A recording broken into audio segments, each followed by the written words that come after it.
Since 2006, there have been about 10 million foreclosures, which is unbelievable. And everybody knows the pain of those foreclosures, and that's a huge problem in the country. Now, was a second problem with those foreclosures. There was the robo-signing scandal, and the banks wound up having to pony up kind of $25 billion for it, because the reality is a lot of that is going to come from the U.S. taxpayer. But at least there was a settlement there, and of course they won't be charged with any of the crimes, even though it was criminal. So that was another huge problem. And in the robo-signing scandal, they would foreclose on houses they didn't even own, because they weren't checking the documents. They were just having robo-signatures on there. We foreclose, we foreclose, we foreclose. Whether they should have foreclosed or not, whether it was even their mortgage or not, they would foreclose. And so we know about that tremendous injustice. Well, what's interesting is the third kind of injustice because of these foreclosures. There's 2 million houses that are still in foreclosure process but have not been foreclosed upon. Well, why is that?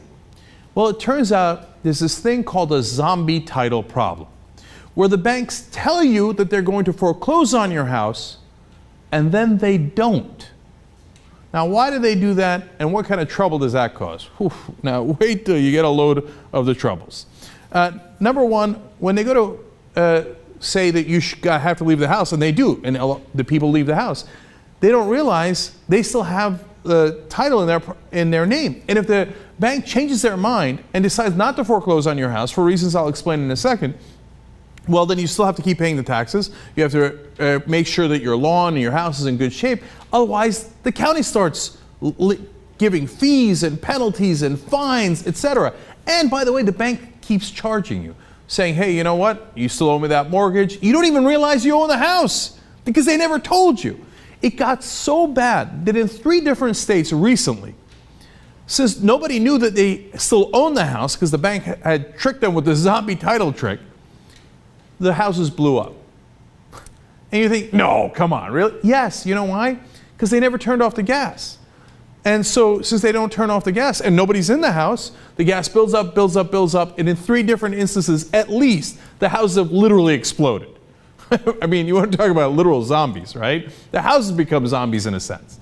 Now, wait till you get a sense of how horrible this injustice is and what they do to Americans here. So David Volker is one of the guys. He had a contractor business in Buffalo, New York, and his business ran into trouble during the recession. He couldn't make his payments, so HSBC said, we're foreclosing on your house. They literally placed a padlock on his door and put bank stickers all over the floor, and they said, you're done, you're foreclosed, get out of here, okay? They literally locked him out of his own house. So he was foreclosed. He went home. He went to his daughter's house and was living in the living room, I believe. And then they come back later and go, we changed our minds, and it turns out you still own the house, and so you now owe all these taxes, all these liens, all this extra mortgages, and all the extra penalties that you have accrued.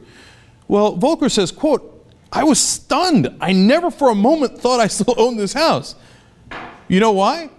Because they padlocked the house and they told him he was foreclosed on.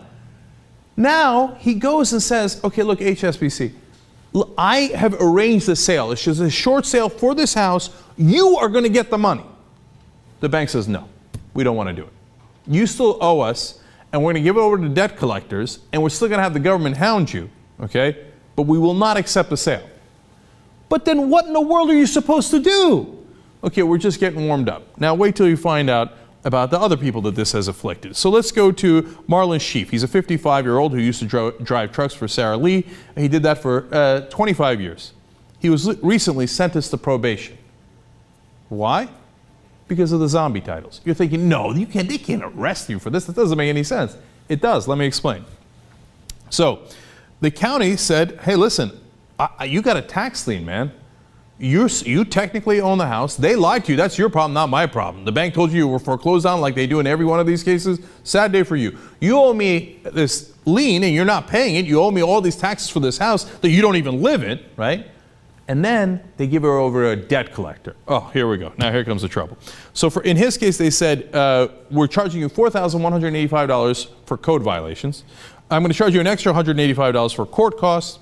And we'll even charge you $10,000 if the city is forced to tear down the house you don't live in and the bank told you was foreclosed upon. Okay?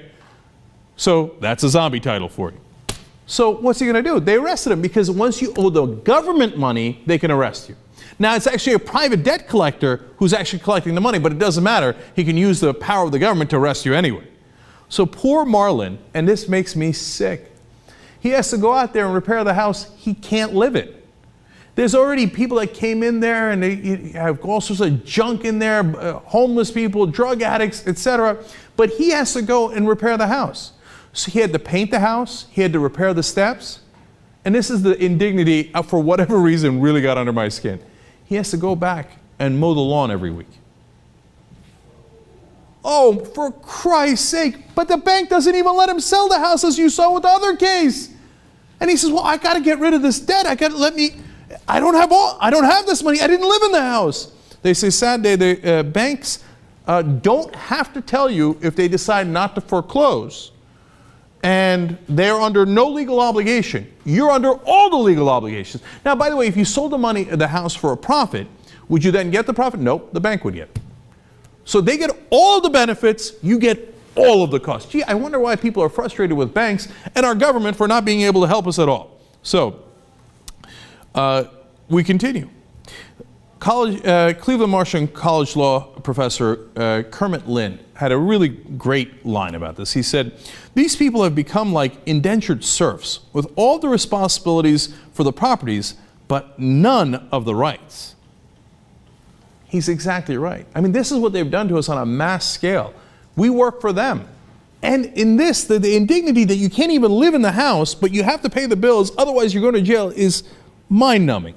So why do the banks do it? Well, here's the interesting part. They say banks can at least reap the insurance, the tax and accounting benefits for documenting the loss if they say, oh, the house is valueless. I can't sell this house. So I got rid of the guys that are in the house, but it's not worth anything. So I'm going to write it off as a loss, then I get the tax benefits of it, and I claim it on insurance. If I sold the house, I couldn't do that because I'd get some money back. I couldn't get the insurance, and I wouldn't get as big a tax benefit. And on top of that, and the reason that they're kicking the people out of the house so they can play this trick on them is just to get a little extra money. They then sell the unpaid debt to debt collectors. And now there's even more unpaid debt because you didn't realize you were accruing penalties and fees because you didn't know you still own the house. So they turn over to debt collectors and they say hound them forever and make sure they, or get whatever you want out of them because they already got the money from the debt collectors. This is cruelty beyond imagination, but it gets worse. There is actually no regulations that require the banks to let homeowners know that they have changed their mind about a foreclosure. Is the government working on that at all? Absolutely not. Now, here's Judge Patrick Carney of Buffalo, New York. He works at the housing court, and here's what he says. The banks do not answer inquiries. They do not answer phone calls. They do not answer letters. Sound like Dr. Seuss character. The whole situation is surreal, he said. Think about that. Not only do they tell you you're foreclosed, they padlock your house, they send you to the debt collectors, they possibly get you arrested, and then when you ask them, they don't answer any inquiries and they have a legal right not to. Well, then what the hell are you supposed to do? Okay, it gets worse. Just when you think it can't get any worse. Well, then we go to the case of Joseph Keller. He's from Columbus, Ohio, and like all the rest of these cases, hardworking American, ran into some trouble during the recession, couldn't afford to make the payments. Well, he says, okay, and the bank told him, you're foreclosed on, go home. Again, goes home to live with his kids in their tiny little room, can barely move around in there. Meanwhile, the whole house is sitting there empty, and again, people break into the house, same story. So then he gets a letter from Chase's debt collector, Professional Recovery Services, and they say, at this time, we're able to offer you a settlement, oh, fantastic, of $25,258, $25,258.41 on this account to be paid within 15 days. Well, are they not merciful? The guy doesn't have $25,000. He didn't even realize he owned the house. Again, you got to go back. You got to fix the house so you don't get more fines, etc. You got to mow the lawn. And by the way, he doesn't just owe them $25,000. He also owes the county $11,759.08. So basically, he owes close to $37,000, which he does not have, and he has to maintain the house, which he also does not have, but technically he owns. So what's the extra twist in this case? Well, turns out he's got significant liver disease. It's advanced. He's got hepatitis C and inactive tuberculosis.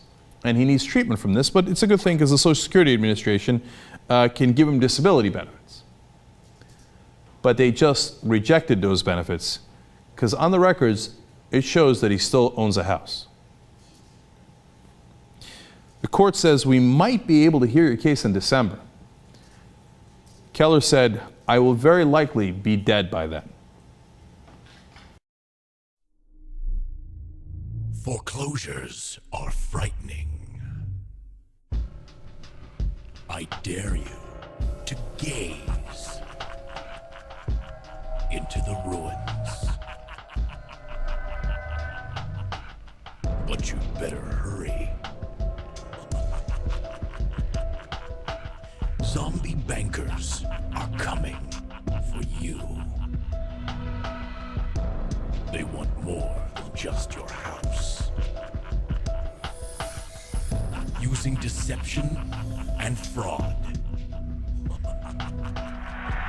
they've devoured millions already. Is justice blind?